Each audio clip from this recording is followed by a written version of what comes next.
ಎಲ್ಲರಿಗೂ ನಮಸ್ಕಾರ. ಥಟ್ ಅಂತ ಹೇಳಿ ಕ್ವಿಜ್ ಕಾರ್ಯಕ್ರಮಕ್ಕೆ ತಮಗೆಲ್ಲ ಸ್ವಾಗತ.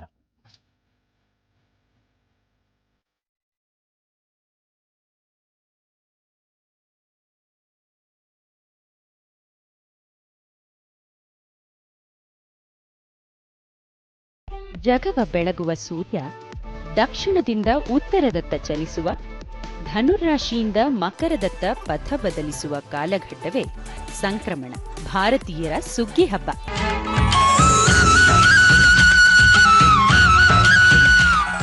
ಸಂಕ್ರಾಂತಿ, ತಿಲಸಕ್ರಾತ್, ಮಘ, ಮೋಕೂರ್ ಸಂಕ್ರಾಂತಿ, ಮೇಳ, ಘುಗುತಿ, ಪೆದ್ದ ಪಂಡುಗ, ಭೋಗಿ, ಸಕ್ರಾತ್, ಪೊಂಗಲ್, ಕಿಚರಿ, ನಾನಾ ನಾಮಗಳ ನಮ್ಮ ಪರ್ವ ಮಕರ ಸಂಕ್ರಾಂತಿ. ಮಾಗಿಯ ಕಾಲವ ಸಂಭ್ರಮಿಸುವ ಕೃಷಿಕರ ಹಬ್ಬ. ಲೊಹ್ರಿ, ಲಾಲ್ಲೋಯ್, ಬಿಹು, ತುಸು ಇವೆಲ್ಲ ಸಂಕ್ರಾಂತಿಯ ಅನ್ಯ ಪ್ರಾದೇಶಿಕ ಅನ್ವರ್ಥಗಳೇ. ಸೂರ್ಯದೇವ, ಲಕ್ಷ್ಮೀ ಸಮೇತ ವಿಷ್ಣುವನ್ನು ಅರ್ಚಿಸುವ, ಧಾನ್ಯಗಳು, ಆಕಳನ್ನು ಪೂಜಿಸುವ ಹಬ್ಬ 12 ವರ್ಷಕ್ಕೊಮ್ಮೆ ಜಗತ್ತಿನ ಅತ್ಯಂತ ದೊಡ್ಡ ಸಾಮೂಹಿಕ ತೀರ್ಥಯಾತ್ರೆಯಾದ ಪ್ರಯಾಗದ ಕುಂಭಮೇಳಕ್ಕೂ ಹಸಿರು ನಿಶಾನೆ ತೋರುತ್ತದೆ.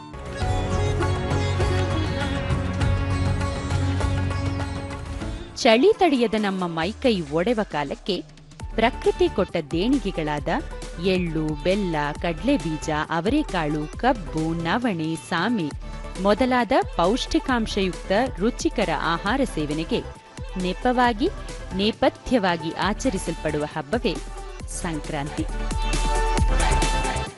ಎಳ್ಳು ಬೆಲ್ಲ ಬೀರುವ ಸಡಗರಕ್ಕೆ ಒಳ್ಳೆ ಮಾತು ಮಾಹಿತಿಗಳ ಕಣಜ ಥಟ್ ಅಂತ ಹೇಳಿ ಸುಗ್ಗಿ ಸಂಚಿಕೆಗಳು ನಿಮ್ಮೆಲ್ಲರಿಗಾಗಿ. ಸೂರ್ಯ ದಕ್ಷಿಣಾಯನದಿಂದ ಉತ್ತರಾಯಣದ ಕಡೆಗೆ ಹೊರಟಿದ್ದಾನೆ. ಎಲ್ಲೆಡೆ ಸಂಭ್ರಮ ತುಂಬಿ ತುಳುಕುತ್ತಾ ಇದೆ. ಸಂಕ್ರಾಂತಿಯ ಸಂಭ್ರಮದಲ್ಲಿ ನಾವೆಲ್ಲ ಪಾಲ್ಗೊಳ್ಳೋಣ.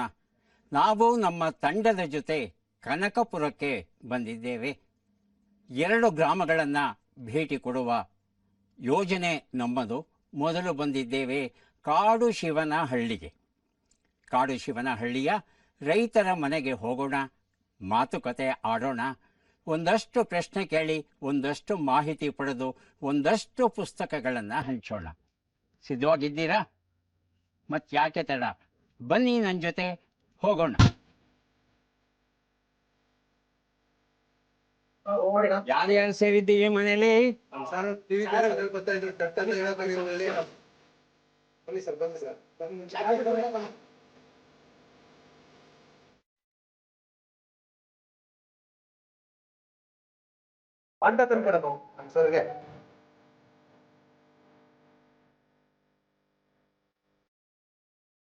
ಅಬ್ಬಬ್ಬಬ್ಬ, ಈ ವರ್ಷ ಅದೇನ್ ಬಿಸಿಲು ಅಂತೀರಿ. ಒಳ್ಳೆ ಪಾನಕ ಕೊಟ್ಟಿದ್ದೀರಾ, ಮೊದಲು ಕುಡಿದು ಬಿಡ್ತಾ ಇದೆ. ತುಂಬಾ ಚೆನ್ನಾಗಿದೆ. ನಿಂಬೆ ಹಣ್ಣಿನ ಪಾನಕ, ಬೆಲ್ಲ ಹಾಕಿದ್ದೀರಿ, ಏಲಕ್ಕಿ ಹಾಕಿದ್ದೀರಿ, ಬಹಳ ನಮ್ಮ ಹಳ್ಳಿ ಪಾನಕ ಹಂಗೆ ಸರ್. ತಮ್ಮ ಹೆಸರು ಗೊತ್ತಾಗಲಿಲ್ಲ ಸರ್. ನನ್ನ ಹೆಸರು KM ನಾಗರಾಜ್ ಅಂತ, ಪ್ರಗತಿಪರ ರೈತರು ನಾನು. ಕೊಳಗೊಂಡನಹಳ್ಳಿ ಅಂತ ನಮ್ಮೂರು.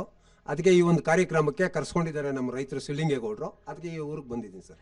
ನಾಗರಾಜ್ ಅವರೇ, ಈ ವರ್ಷ ಅದೆಷ್ಟು ಚಳಿ, ಅಷ್ಟೇ ಬಿಸಿಲು, ಎರಡೂ ಒಟ್ಟೊಟ್ಟಿಗೆ ಬಂದ್ಬಿಟ್ಟಿದೆ.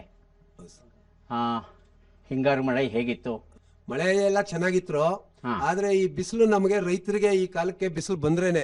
ಯಾಕೆಂದ್ರೆ ಇಲ್ಲಿ ಒಕ್ಕಣೆ ಮಾಡ್ಬೇಕು ಅಂದ್ರೆ ಬಿಸಿಲು ಇರಬೇಕು. ಚಳಿ ಕಳೀತಾ ಕಳೀತಾ ಬಿಸಿಲು ರಂಗೇರ್ತಾ ಇರ್ತದ್ರೆ, ಆದ್ರೆ ಸಂಕ್ರಾಂತಿ ಬರ್ತಾ ಬರ್ತಾ ಬಿಸಿಲು ರಂಗೇರ್ತಾ ಇರ್ತದ್ರೆ, ಆ ಬಿಸಿಲು ನೋಡ್ಕೊಂಡೆ ನಮ್ಮ ರೈತರು ಬಿಸಿಲು ನೋಡ್ಕೋತಾರೆ, ಮತ್ತೆ ತಿಂಗಳ ಬೆಳಕು ನೋಡ್ಕೋತಾರೆ. ಯಾಕೆ ಅಂದ್ರೆ ನಮ್ಮ ಕಳ ಒಕ್ಕಣೆ ಮಾಡ್ಬೇಕಾದ್ರೆ ತಿಂಗಳ ಬೆಳಕು ಇರಬೇಕು, ಮತ್ತೆ ಹಗಲಲ್ಲಿ ಎಲ್ಲ ಕೆಲಸ ಮಾಡ್ಕೋತಾರೆ. ರಾತ್ರಿ ಟೈಮು ಕೆಲಸ ಕಣದಲ್ಲಿ ಹೆಂಗಸರು ಮಕ್ಕಳೆಲ್ಲ ಸೇರ್ಕೊಂಡು ಕಣದಲ್ಲಿ ಕೆಲಸ ಮಾಡ್ತಾರೆ. ಅದರಿಂದ ಬಿಸಿಲು ನೋಡ್ಕೋತಾರೆ, ಮತ್ತೆ ನೈಟು ತಿಂಗಳ ಬೆಳಕು ನೋಡ್ಕೊಂಡು ಈ 2 ಅಂತರ ನೋಡ್ಕೊಂಡು ನಾವು ಹುಲ್ಲೊಕ್ಕಣೆ ಮಾಡೋಕ್ಕೆ ಸ್ಟಾರ್ಟ್ ಮಾಡ್ತೀವಿ. ಒಟ್ಟಾರೆ ಈ 1 ತಿಂಗಳೆಲ್ಲ ಶಿವರಾತ್ರಿವರೆಗೂ ಹುಲ್ಲೊಕ್ಕಣೆ ಮಾಡೋ ಕೆಲಸದಲ್ಲಿ ನಮ್ಮ ರೈತರು ತೊಡಗಿಸ್ಕೊಂಡಿರ್ತಾರೆ ಸರ್. ಬಹಳ ಸಂತೋಷ ಸರ್. ತಮ್ಮ ಹೆಸರು? ಸಿದ್ದೇಗೌಡ ಅಂತ. ಸಿದ್ದೇಗೌಡ್ರೆ, ಹಿಂಗಾರಲ್ಲಿ ಏನೇನ್ ಬೆಳೆದ್ರಿ? ಹಿಂಗಾರಲ್ಲಿ ಹುರುಳಿ, ಅವರೆ, ತೊಗರಿ, ದ್ವಿದಳ ಧಾನ್ಯ ಪ್ರತಿಯೊಂದೂ ಬೆಳೀತಾ ಇದ್ದೀವಿ. ರಾಗಿ ಬೆಳೆದ್ರೆ ರಾಗಿ ಬೆಳೆ. ಸಜ್ಜೆ ನಿಮ್ಮ ಕಡೆ ಬೆಳೆಯಲ್ಲ? ಸಜ್ಜೆ ಬೆಳೆಯೋದಿಲ್ಲ ಸರ್. ಸಜ್ಜೆ ಬೆಳೆಯಲ್ಲ. ಸಜ್ಜೆ, ಜೋಳ ಉತ್ತರ ಕರ್ನಾಟಕ. ಅದು ನೀವು ರಾಗಿ ಬೆಳಿತೀರಿ? ರಾಗಿ ಬೆಳಿತೀವಿ ಸರ್. ಹಾಂ ಹಾಂ. ಹೇಗೆ ಬಂದಿದೆ ಫಸಲು? ರಾಗಿ ಚೆನ್ನಾಗಿ ಬಂದಿದೆ ಸರ್ ಈ ವರ್ಷ. ಚೆನ್ನಾಗಿ ಬಂದಿದೆ. ಚೆನ್ನಾಗಿ ಬಂದಿದೆ ಸರ್. ಹಾ, ಒಳ್ಳೆ ಇಳುವರಿ ಬಂದಿದೆ, ಏನು ತೊಂದರೆ ಇಲ್ಲ. ಈ ಕಣದಲ್ಲಿ ಒಕ್ಕಣೆ ಯಾವಾಗ ಮಾಡ್ತೀರಿ, ಯಾವಾಗ ಆರಂಭಿಸ್ತೀರಿ? ಜನವರಿ ಒಂದು ಮೊದಲೇ ವೀಕಿಂದ ಹಾ. ಫೆಬ್ರವರಿ ಕೊನೆವರೆಗೂ 2 ತಿಂಗಳೊಳಗಡೆ 2 ತಿಂಗಳು ಇರುತ್ತೆ. 2 ತಿಂಗಳು. ಈಗ ನಿಮ್ಮ ಈ ಜನವರಿ 2ನೇ ವಾರದಾಗ ನಿಮ್ಮ ಹೊಲದಲ್ಲಿ ಹಾ. ಎಷ್ಟು ದಿನ ನಡೆಯುತ್ತೆ ಒಕ್ಕಣೆ? ಈ 2 ವಾರ ಬೇಕು ಸರ್. 2 ವಾರ 2 ಬೇಕಾ? ವಾರ. ಓಹೋ. ಒಕ್ಕಣೆ ಕೆಲಸ ನಾವು ಹಿಂದೆ ರಾಗಿ ಗುಂಡು ಅಂತ ಗುಂಡಿಂದ ಮಾಡ್ತಾ ಇರೋದು. ಹಾ. ಹಿಂದೆ ಹಳೆ ಸಂಪ್ರದಾಯ. ಹಾಂ. ಈ ಹೊಸ ತಂತ್ರಜ್ಞಾನದಿಂದ ಏನು ಮಾಡ್ತಾ ಇಲ್ಲ, ಹಳೆ ಸಂಪ್ರದಾಯದಿಂದ ಮಾಡ್ತಾ ಇದ್ರು. ಹ್ಞೂ. 2 ವಾರ ಬೇಕಾಯ್ತದ್ರು. 2 ವಾರ ಬೇಕಾಗುತ್ತೆ. ನಾಗರಾಜ್ ಅವರು ಹೇಳಿದ್ರು ಬೆಳೆದಿಂಗಳಲ್ಲೂ ನಾವು ಮುಂದುವರಿಸ್ತೇವೆ ಅಂತ. ಏನು ಮಾಡ್ತೀರಿ ಬೆಳೆದಿಂಗಳ? ಬೆಳೆದಿಂಗಳಲ್ಲಿ ಈಗ ಬೆಳಗ್ಗೆ ಜಾಗದಲ್ಲಿ ಎಲ್ಲ ಹುಲ್ಲೆಲ್ಲ ಎತ್ತಾಕಿ ಹಸನು ಮಾಡಿ ಅದು ರಾತ್ರಿ ಒಕ್ಕಣೆ ಮಾಡ್ತೀವಿ. ತೂರ್ತೀವಿ, ತೂರೋದು, ಒಂದ್ರಿ ಹಿಡಿದು ಕೆಲಸ ಎಲ್ಲ ತಿಂಗಳು ಬೆಳಕಲ್ಲಿ ಚೆನ್ನಾಗಿರ್ತದೆ. ಆರಾಮಾಗಿ ತಣ್ಣಗಿರುತ್ತೆ, ಬಿಸಿಲಿರಲ್ಲ, ಮಾಡ್ಬೋದು. ಮಾಡ್ಬೋದು. ಹಾಂ ಹಾಂ. ನಮಸ್ಕಾರ, ತಮ್ಮ ಹೆಸರು? ನಮಸ್ಕಾರ ಸರ್, ನಮ್ಮ ಹೆಸರು ವೀರೇಗೌಡ ಅಂತ. ವೀರೇಗೌಡ. ಹಾಂ ಹಾಂ. ಈಗ ದನಕರುಗಳನ್ನು ರೈತರ ಆಸ್ತಿ, ಅದು ಹೌದು ಹೌದು, ರೈತರ ಜೀವ, ರೈತರ ಜೀವನಾಡಿ. ಜೀವನಾಡಿಯೂ ಹೌದು, ಜೀವವೂ ಹೌದು. ಹೌದೌದು. ಏನಾದರೂ ಚೂರು ಹೆಚ್ಚು ಕಡಿಮೆ ಆಗಿಬಿಟ್ರೆ ಆ ರೈತನ ಸಂಕಟ ಹೇಳಲಿಕ್ಕೆ ಸಾಧ್ಯ ಇಲ್ಲ. ಹೌದು ಅಲ್ವಾ? ನಮ್ಮ ಮಕ್ಕಳಿಗೆ ಎಷ್ಟು ತೊಂದರೆ ಬಂದಷ್ಟೇ ನಾವು ಆ ರಾಶಿಗಳಿಗೆ ಇದು ಬಂದರೆ ಅಷ್ಟೇ ಪೋಷಣೆ ಮಾಡ್ತೀವಿ ನಾವು. ಈಗ ನಿಮ್ಮಲ್ಲಿ ಎಷ್ಟು ದನಕರುಗಳಿವೆ? ನಮ್ಮಲ್ಲಿ ಒಂದು 5-6 ದನ ಇದೆ. ನಿಮ್ಮ ಊರಲ್ಲಿ ನಮ್ಮ ಅತ್ಯಂತ ಕಡಿಮೆ ಎಷ್ಟು ಜನರ ಹತ್ರ? ಹೆಚ್ಚು ಎಷ್ಟು ದನಕರುಗಳಿವೆ? ಹೆಚ್ಚು ಅಂದ್ರೆ ಒಂದು 100 ಹಸುಗಳ ಗಂಟ ಇದೆ. ಇಲ್ಲಿ ನಮ್ಮ ಒಂದು ಮನೆಯಲ್ಲಿ 100? ಒಂದು ಮನೆಯಲ್ಲಿ 100 ಹಸುಗಳ ಗಂಟ ಇದೆ. ಮತ್ತೆ ಒಂದು ಜೊತೆಯಿಂದ 2 ಇಟ್ಟಿರ್ತಾರೆ. ಈ ಹಾಲ್ಗಾಗಿರ್ಬೋದು, ಮತ್ತೆ ಉಳುವರಿ ಮಾಡೋದಕ್ಕಾಗಿರ್ಬೋದು. 2 ಮಿನಿಮಮ್ 2 ಇಟ್ಕೊಂಡಿರ್ತಾರೆ. 50-60 ಆ ಮೇಸರ ಹಸುಗಳು ಇಟ್ಕೊಂಡಿರ್ತಾರೆ. ನಾವು ಆಡು, ಕುರಿಗಳು, ಹೈನುಗಾರಿಕೆಯನ್ನು ನೋಡ್ತೀವಿ. ಮತ್ತು ರೇಷ್ಮೆ ಬೆಳೆ ಬೆಳಿತೀವಿ. ಮತ್ತು ರಾಗಿ, ಸಜ್ಜೆ, ನವಣೆ ಅಂತ ಬರುತ್ತೆ, ಅವನ್ನೆಲ್ಲ ಬೆಳಿತೀವಿ. ಅಂದರೆ ಇಲ್ಲಿ ಅವಕ್ಕೆಲ್ಲ ಸ್ವಲ್ಪ ಸೇಲ್ ಮಾಡೋದಕ್ಕೆ ಜಾಸ್ತಿ ತೊಂದರೆ ಆಗಿರೋದ್ರಿಂದ ಅವನ್ನ ಸ್ವಲ್ಪ ಕಮ್ಮಿ ಮಾಡಿದ್ದೀವಿ ನಾವು. ಈ ಎಲ್ಲ ಕಡೆ ಯಂತ್ರಗಳನ್ನ ಬಳಸೋಕೆ ಶುರು ಮಾಡಿದ್ದಾರೆ. ಹೌದೌದೌದು. ನೀವು ಎತ್ತುಗಳನ್ನೇ ಬಳಸ್ಕೊಂಡು ಕಣ ಮಾಡ್ತಿದ್ದೀರಿ. ಹೌದು.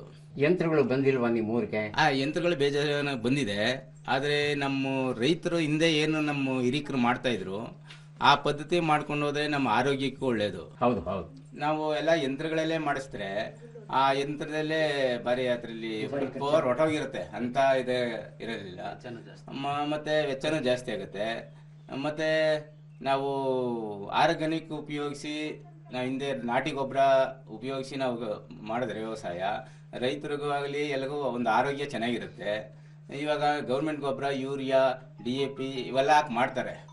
ಅದು ಆರೋಗ್ಯದ ಮೇಲೆ ತುಂಬ ಪರಿಣಾಮ ಬೀಳುತ್ತೆ. ರೈತರುಗಳು ಯಾಕೆ ಅಂದರೆ ಒಂದು ಸ್ವಲ್ಪ ಜಾಸ್ತಿ ಇಳುವರಿ ಬರುತ್ತೆ ಅಂತೇಳಿ ಇದ್ರ ಮೇಲೆ ಗೌರ್ಮೆಂಟ್ ಗೊಬ್ಬರದ ಮೇಲೆ ಎಲ್ಲ ಡಿಪೆಂಡ್ ಆಗೋಗಿದ್ದಾರೆ. ಇದರಲ್ಲಿ ಇಳುವರಿ ಕಮ್ಮಿ ಅಂತೇಳಿ ಇದನ್ನ ಯಾರು ಆರ್ಗಾನಿಕ್ಕು ನಮ್ಮ ನಾಟಿ ಗೊಬ್ಬರ ಹಾಕಿ ಇದ್ಯಾರು ಬೆಳೆ ಬೆಳೆಯೋದಕ್ಕೆ ಸ್ವಲ್ಪ ಹಿಂದೆ ಇದು ಮಾಡ್ತಿದೆ. ಯಾಕೆ ಬೆಳೆ ಅಷ್ಟು ಇಳುವರಿ ಬರಲ್ದು ಅಂತೇಳಿ. ಭಾಳ ಸಂತೋಷ. ನಮಸ್ಕಾರ ಯಜಮಾನ್ರೆ, ತಮ್ಮ ಹೆಸರು ಹೇಳ್ತೀರಾ? ಸರ್, ನಮ್ಮ ಹೆಸರು ಶಿವಲಿಂಗೇಗೌಡ ಅಂತ. ಹಾಂ ಹಾಂ. ಶಿವಲಿಂಗೇಗೌಡ್ರೆ, ಎಷ್ಟು ಎಕರೆ ಭೂಮಿ ಇದೆ? ಸರ್, ನಮ್ದೇನು ಜಾಸ್ತಿ ಇಲ್ಲ ಸರ್, ಒಂದು 2 ಎಕರೆ ಇದೆ. ಹಾಂ. ಏನೇನು ಬೆಳೆದಿದ್ದೀರಿ ಈ ವರ್ಷ? ಈ ವರ್ಷ ರೇಷ್ಮೆ ಸರು, ಹಾಂ, ಈ ರಾಗಿ ಬೆಳೆದಿದ್ದೀವಿ. ಬಿಟ್ರೆ ಕಾಳು ಒಂದು ಸ್ವಲ್ಪ, ತೊಗರಿ ಒಂದು ಸ್ವಲ್ಪ, ಹಾಂ ಹಾಂ, ಉಳ್ಳಿ ಒಂದು ಸ್ವಲ್ಪ ಹಾಕಿದ್ದೀವಿ. ಹಿಂಗೆಲ್ಲ ಹಾಕಿದ್ದೀವಿ ಸರ್. ಹೌದಾ? ನಿಮ್ಮೂರಲ್ಲಿ ಈ ಸಂಕ್ರಾಂತಿ ಹಬ್ಬನ ಹೇಗೆ ಆಚರಣೆ ಮಾಡ್ತೀರಿ? ಸರ್, ಸಂಕ್ರಾಂತಿ ಹಬ್ಬ ಅಂತಂದರೆ ದನಗಳಿಗೆಲ್ಲ ಕೊಟ್ಟಿಗೆಗೆ ದನಗಳೆಲ್ಲನೂ ಪೂಜೆ ಮಾಡ್ತಾರೆ. ಸಂಕ್ರಾಂತಿ ಹುಟ್ಟಿದ ದಿವಸನೇ ಮಾಡ್ತಾರೆ. ಸಂಕ್ರಮಣ ಹುಟ್ಟಿದ ದಿವಸನೇ ಹಸುಗಳಿಗೆಲ್ಲ ಮೈ ತೊಳಿತಾರೆ. ಕೊಂಬುಗಳಿಗೆ ಸುಣ್ಣ ಕೆಮ್ಮಣ್ಣೆಲ್ಲ ಇಕ್ತಾರೆ. ಮತ್ತು ಆಮೇಲೆ ಅಲ್ಲಿಂದ ಕಿಚ್ಚಾಯಿಸ್ತಾರೆ. ಕಿಚ್ಚಾಯಿಸ್ಬಿಟ್ಟು ಮನೆಗೆ ಹೊಡ್ಕೊಬಂದು ಮನೆಯಲ್ಲೆಲ್ಲ ಪೂಜೆ ಮಾಡ್ತಾರೆ. ಮತ್ತು ತಿರ್ಗಾ ಇನ್ನೊಂದು ಹಬ್ಬ. ಈ ಕಿಚ್ಚು ಹಾಯಿಸೋದು ಯಾಕೆ ಸರ್? ಏಕೆ ಸಹ ಈ ಇದರಲ್ಲಿ ಈ ರೋಡ್ ಒಳಗಡೆ ಬೆಂಕಿ ಇಕ್ಬಿಟ್ಟಿರ್ತಾರೆ ನೋಡಿ. ಬೆಂಕಿ ಇಟ್ಬಿಟ್ಟು ಅಲ್ಲೆಲ್ಲ ಸಂಕ್ರಾಂತಿ ಗುಡಿ ಅಂತ ಒಂದು ಕಟ್ಟಿರ್ತಾರೆ. ಸಂಕ್ರಾಂತಿ ಗುಡಿ ಸುತ್ತಕ್ಕೂ ದನಗಳು ನಿಂತಿರ್ತವೆ. ಒಂದು 50 ದನ 100 ಜನ 100 ದನ ಹಿಂಗೆಲ್ಲ ಇರ್ತವೆ. 100-150 ದನ 200 ದನ 500 ದನ ಗಂಟ ಇರೋ ಮೊದಲು. ಇವಾಗೆಲ್ಲ ಕಡಿಮೆ ಆಗ್ಬಿಟ್ಟಿದೆ. ಇವಾಗ ಒಂದು 100 ದನ ಸೇರ್ಬೋದು ಅನ್ನಿ, 100-150 ದನ. ಅಲ್ಲೊಂದು ಸಂಕ್ರಾಂತಿ ಗುಡಿ ಇರ್ತದೆ, ಗುಡಿ ಸುತ್ತ ಇರ್ತವೆ, ಅಲ್ಲಿ ಪೂಜೆ ಮಾಡ್ತಾರೆ. 3 ಸುತ್ತು ದನಗಳು ಸುತ್ತ ಬರ್ತಾರೆ. ಬಂದಾದ್ಮೇಲೆ ಊರಲ್ಲಿ ತೋಟಿ ಅಂತ ಒಬ್ರು ಇರ್ತಾರೆ, ಅವರು ಬೆಂಕಿ ಇಟ್ಬಿಟ್ಟಿರ್ತಾರೆ. ಅಲ್ಲಿ ಬೆಂಕಿ ಒಳಗಡೆ ದನಗಳನ್ನ ಆಯ್ಸ್ಕೊಬತ್ತಾರೆ. ಅದು ಗೊತ್ತಾಯ್ತು ನನಗೆ. ಆ ಪದ್ಧತಿ ಆಕಾರಂಭಾಯಿತು ಅಂತ ಸರ್. ಆ ವರ್ಷದಲ್ಲಿ ದನ ಕೊಡಿ, ಕರುಗಳು ಮೈ ಕೊಡಿ. ರೋಗ ರುಜಿನಗಳಿದ್ರೆ ಆ ಬೆಂಕಿಲಿ ಆಯ್ಸ್ಕ ಬಂದಾಗ ಸಾಯಿಲಿ ಎನ್ನುವ ಉದ್ದೇಶಕ್ಕೆ ಆಚರಣೆ ಮಾಡ್ತಾರೆ. ಮತ್ತೆ ಇನ್ನೇನು ಉತ್ಸವ ನಡೆಯುತ್ತೆ ಹಬ್ಬದ ಸಂದರ್ಭದಲ್ಲಿ? ಅಂದ್ರೆ ದೊಡ್ಡ ದೊಡ್ಡ ಎತ್ತುಗಳಿದ್ರೆ ಅವನ್ನ ಮೆರವಣಿಗೆ ಮಾಡ್ತಾರೆ. ದನ ಇಲ್ಲ ಅಂದ್ರೆ ಕಿಚ್ಚಾಯಿಸ್ಬಿಟ್ಟು ಮನೇಲಿ ತಂದು ಒಂದ್ ಕಡೆ ಎಲ್ಲ ಪಂಗ್ಲನ್ನ ಅಂತ ಮಾಡಿರ್ತಾರೆ, ಅದನ್ನ ಈಸ್ಕೊಬಂದು ದನಗಳ ಮೇಲೆಲ್ಲ ಎರಚ್ಬಿಟ್ಟು ನಾವೇನು ಅಡುಗೆ ಮಾಡಿರ್ತೇವೆ ಊಟ ಮಾಡ್ಕೊಂಡು ಅವಕ್ಕೂ ಒಳ್ಳೆ ಊರು ಸೊಪ್ಪುಗಳು ಅಥವಾ ಉಳ್ಳಿ ಇಂಥದ್ದು ಹಾಕಿ ಅವು ಸಂತೋಷವಾಗಿ ಪರಿಸ್ತೀವಿ. ನಾವು ಊಟ ಮಾಡ್ಕೊಂಡು ಅವತ್ತು ಕ್ಲೋಸ್ ಮಾಡ್ತೀವಿ. ಈಗ ತಮಿಳ್ನಾಡಲ್ಲಿ 4 ದಿನ ಹಬ್ಬ ಆಚರಿಸ್ತಾರಂತೆ. ಹೌದು ಸರ್. ನಿಮ್ಮೂರಲ್ಲಿ ಎಷ್ಟು ದಿನ ಆಚರಿಸ್ತಾರೆ? ನಾವು ಒಂದೇ ದಿನ ಸರ್. ಒಂದೇ ದಿನ. ಯಾವತ್ತು ಆಚರಿಸ್ತೀರಿ? ಸಂಕ್ರಮಣ ಹುಟ್ಟು ದಿನ 13-14ಕ್ಕೆ ಆಚರಿಸ್ತೀರಿ. ಭಾಳ ಸಂತೋಷ ಸರ್. ತಮ್ಮ ಹೆಸರು? ಗೋವಿಂದರಾಜು ಅಂತ ಸರ್. ಗೋವಿಂದರಾಜು ಅವರೇ, ಸಂಕ್ರಾಂತಿ ಹಬ್ಬ ಅಲ್ವಾ? ಹೌದು ಸರ್. ಏನೇನು ತಿಂಡಿ ಮಾಡ್ತೀರಿ? ಸ್ವಾಮಿಕ್ಕಿ ಅನ್ನ, ನವಣಕ್ಕಿ ಅನ್ನ, ಇದ್ಕದ ಬೇಳೆ ಸಾರು. ಈಗ ಈ ಸ್ಯಾಮೆ ಅಕ್ಕಿ ನವಣೆ ಅಕ್ಕಿ ಅಂತ ನೀವು ಹೇಳಿದ್ರೆ ಹೌದು ಸರ್. ಅದು ನಮ್ಮಲ್ಲಿ ಪಟ್ಟಣದವರು ನಮ್ಗೆ ಅಷ್ಟು ಅರ್ಥವಾಗೋಲ್ಲ. ಈ ಸ್ಯಾಮೆ ಅಕ್ಕಿ ನವಣೆ ಅಕ್ಕಿ ಅನ್ನೋದು ಇದೆಯಲ್ಲ, ಇದನ್ನ ನೀವು ಬೆಳೆದು ಮಾರಾಟ ಮಾಡ್ತೀರಾ, ಬೆಳೆದು ನೀವು ಮಾತ್ರ ಇಟ್ಕೋತೀರಾ? ನಮ್ಮ ಸ್ವಂತಕ್ಕೆ ಮಾತ್ರ ಬೆಳ್ಕೊತೀವಿ ಸರ್, ಮಾರಾಟಕ್ಕೆ ಇಲ್ಲ. ಮಾರಾಟಕ್ಕಿಲ್ಲ. ಪ್ರಾಣಿಗಳು ಕಾಟ ಸಾನೆ ಅಕ್ಕಿ ಪಕ್ಷಿಗಳು ಎಲ್ಲರೂ ಬೆಳೆದ್ರೆ ಏನೋ ಎಲ್ಲರಿಗೂ ಆಯ್ತಿದ್ರೆ ಒಬ್ಬೊಬ್ಬರೇ ಬೆಳೆಯಕ್ಕೆ ಆಗಲ್ಲ, ಸಾಧ್ಯತೆ ಇಲ್ಲ ಸರ್. ಈ ನಮ್ಮ ಅಕ್ಕಿಗೂ ಸ್ಯಾಮೆ ಅಕ್ಕಿಗೂ ಏನು ವ್ಯತ್ಯಾಸ? ಚೆನ್ನಾಗಿರುತ್ತೆ ಸರ್. ಯಾವ ರೋಗ ರುಜಿನ ಅದು ಇದು ಬರೋಲ್ತ್ರು. ಶುಗರ್ಗೆ ನೋಡ್ಲಿಕ್ಕೆ ಹೇಗಿರುತ್ತೆ? ಸಣ್ಣಕ್ಕೆ ಇರುತ್ತೆ ಸರ್. ಸಣ್ಣಕ್ಕೆ ಇರುತ್ತೆ. ಸಣ್ಣಕ್ಕೆ ಇರುತ್ತೆ. ನಮ್ಮ ಅಕ್ಕಿ ಎಷ್ಟು ದೊಡ್ಡದಿರಲ್ಲ ಸರ್, ಸಣ್ಣಕ್ಕೆ. ಅದರಿಂದ ಏನೇನು ಮಾಡ್ತೀರಿ?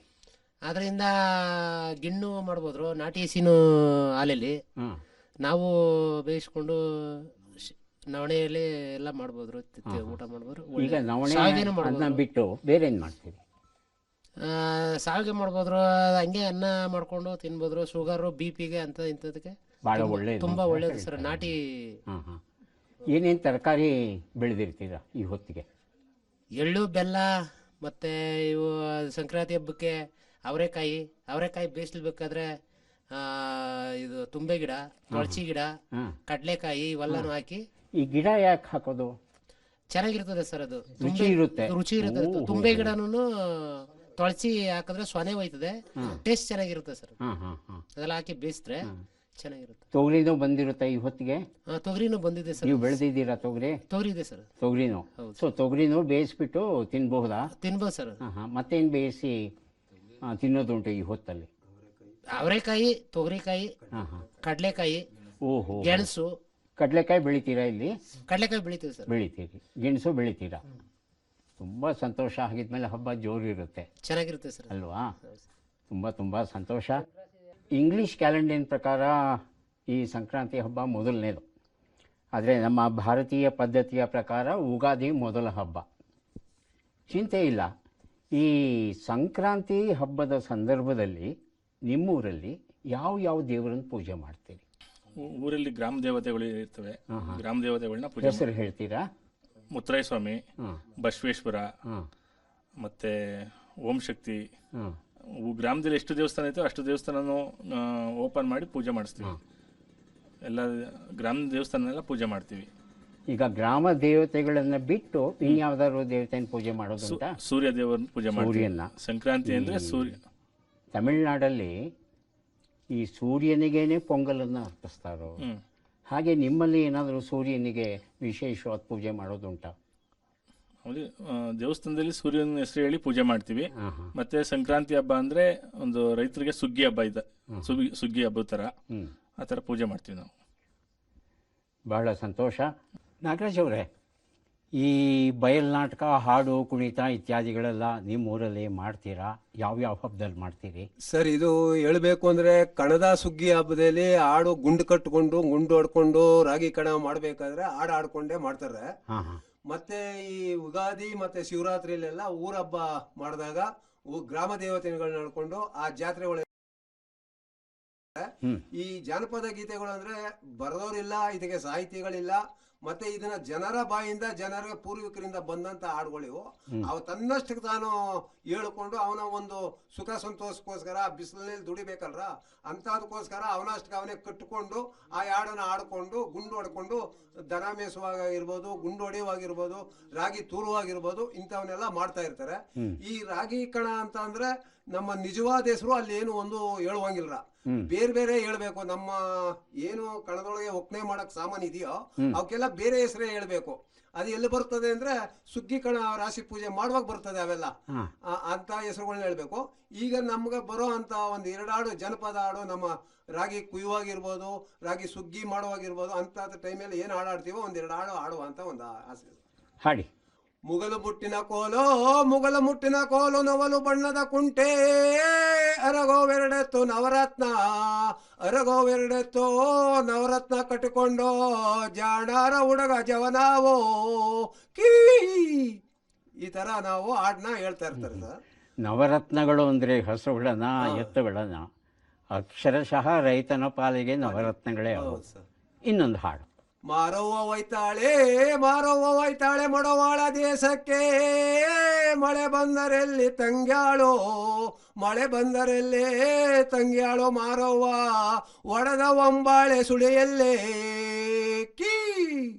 ಓಹೋ, ಈ ಕೊನೆಯಲ್ಲಿ ಕೀ ಅನ್ನೋದು ಯಾಕೆ? ಅದು ಹೇಳ್ಬೇಕು ಸರ್, 4 ಜನ ಹೇಳ್ಬೇಕು. ಮೊದಲೇ ನಮ್ಗೆ ಆಗಿದ್ರೆ ಈ ಕ್ಯಾಕ ಹೊಡ್ಕೊಂಡು ಹೇಳ್ತಾರೆ, ಈ ಗುಂಡುಗಳು ಕಟ್ಕೊಂಡು 3 ಜನ 4 ಜನ ಹೊಡಿತಾ ಇರ್ತಾರೆ ಅಲ್ರ, ಆಗ ಇನ್ನೋರು ಕ್ಯಾಕ ಹೊಡಿಬೇಕು, ಹಿಮ್ಮೇಳ. ಓ, ಹಿಮ್ಮೇಳ ಅದು. ಆಮೇಲೆ ಮಾರಮ್ಮನ ಜಾತ್ರೆಯಲ್ಲಿ ಮಾದೇಶ್ವರನ ಬೆಟ್ಟ ಪಾದಯಾತ್ರೆ ಮಾಡುವಾಗ ಅವಾಗೆಲ್ಲ ಹೇಳ್ಕೊಂಡು ಹೋಯ್ತಾ ಇರ್ತಾರೆ. ಅಂದ್ರೆ ಇಲ್ಲಿ ಯಾರೋ ಒಬ್ಬ ಸೊಲ್ಲೆತ್ತದ್ರೆ ಅಲ್ಲೊಬ್ಬ ಮುಗಿಸ್ತಾರೆ, ಮುಂದೆ ಹೋಯ್ತಾ ಇರೋದು. ಆ ಜನ ನಡ್ಕೊಂಡು ಹೋಯ್ತಾ ಇರೋರಿಗೆ ಒಂದು ಅಟ್ರಾಕ್ಷನ್ ಇರ್ತದೆ. ಜೊತೆಗೆ ನಾವೆಲ್ಲ ಎಚ್ಚರವಾಗಿದ್ದೇವೆ, ನಾವ್ ಯಾರು ನಿದ್ರೆ ಮಾಡ್ತಾ ಇಲ್ಲ, ಹೋಯ್ತಾ ಇದೀವಿ ನಾವು ಹಾಕೊಂಡು. ಮಧ್ಯ ಅಲ್ಲೆಲ್ಲ ಹೇಳ್ತಾ ಇರ್ತಾರೆ, ಅವ್ರು ಬಂದಿದ್ದ ಅವ್ರು ಹೇಳ್ಕೊಂಡು ಹೋಯ್ತಾ ಇರ್ತಾರೆ. ಈ ತರ ಈಗ ಶಿವರಾತ್ರಿ ಹಬ್ಬ ಬಂದಾಗ ಜಾಗರಣೆ ಮಾಡ್ಬೇಕಾಗುತ್ತೆ. ಹೌದು ಸರ್. ಜಾಗರಣೆ ಮಾಡ್ಬೇಕಾದ್ರೆ ಇಡೀ ರಾತ್ರಿ ಎದ್ದಿರ್ಬೇಕು. ಹೌದು ಸರ್. ಸಾಮಾನ್ಯವಾಗಿ ಹಳ್ಳಿಗಳಲ್ಲಿ ನಾಟಕ ಆಡೋದುಂಟು, ನಿಮ್ಮಲ್ಲಿ ಆ ತರ ನಾಟಕ ಆಡೋ ಪದ್ಧತಿ ಇದೆಯಾ? ನಮ್ಮಲ್ಲಿ ಹರಿಕತೆ ಮತ್ತೆ ಬಯಲ್ ನಾಟಕ ಅಂತ ಆಡ್ತಾರ ಹಿಂದಿನ ಕಾಲದವು. ಈ ಹಿಮ್ಮೇಳ ಆಡ್ಕೊಂಡು ಮತ್ತೆ ಮುಮ್ಮೇಳ ಆಡ್ಕೊಂಡು ತಬಲಾ ಹೊಡ್ಕೊಂಡು, ಅದಕ್ಕೆ ಸಿನ್ಸ್ ಸೂಪ್ ಅಂತ ಏನು ಇರೋದಿಲ್ಲ.